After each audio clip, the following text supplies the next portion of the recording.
Chahi taruk faobagi manungda leiriba angang shinggi punshi khwaidagi maruoiba tangkak amani masida Anganwadi worker amadi helper Shingna Lougadaba Thoudang Chaowe haina Social Welfare Minister Heikham Dingo na phongdokre wafam asi ngasi state ki thakta pangthokpa second state level Indian Maipakpi Memorial Base Anganwadi Center Award English ani kunmari lanthokpagi thauramda minister na phongdokhibani Manipur lengaki Department of Social Welfare amasung Indian Maipakpi Memorial Trust na punna Shinduna Imphal East DC Office Complex ta leiba Panchayat Bhavanda pangthokpa award yenthokpagi thauram aduda saruk yakhiba singna Indian Maipakpi gi saktamda leisu katuna ikai khumnaba utki thauram ga mari lenena Minister Dingo na hai grassroots level da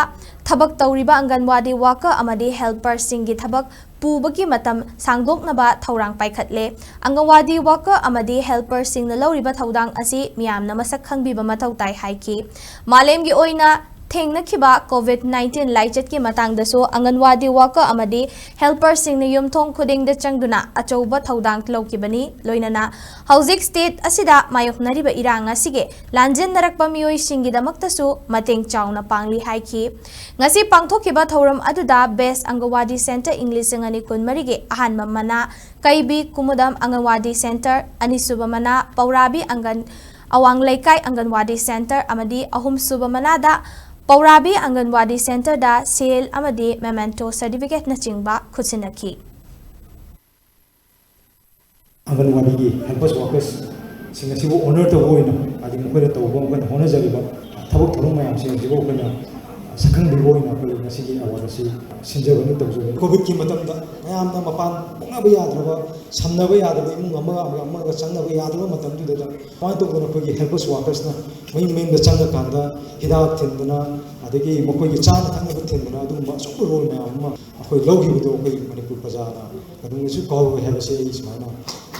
hajani na ki lai irang se su awana daraba sarkar se haka law matam pajana haka law matam jiri ko honegi ba mayam do ko na Manipur pummana ko si ningjam to ai hai ngasi gi chingba program si ko jang lo Don Maipakpi Trust ina chugumba award ma lauthok sage department ga kusam na ji hairako matam da ko yamna harawo phaugi dumasi tung koina chatnaba yanaba haidana government gi ayaba yauraga formal oina masi award se constitute tawjagibani project ta leiriba CDPO jing sida magi worker sing si fazana ko na yenjalaga activity yenaga project kudingi moina phayena khanba Anganwadi center sing moina thabak phayena khanba Anganwadi worker sing helper sing moini list akoina head office ta kokali adu kokalaba matungda mo person tracker da leiriba data aduga compare toraga akoina person tracker gi performance yenga masai khanjabari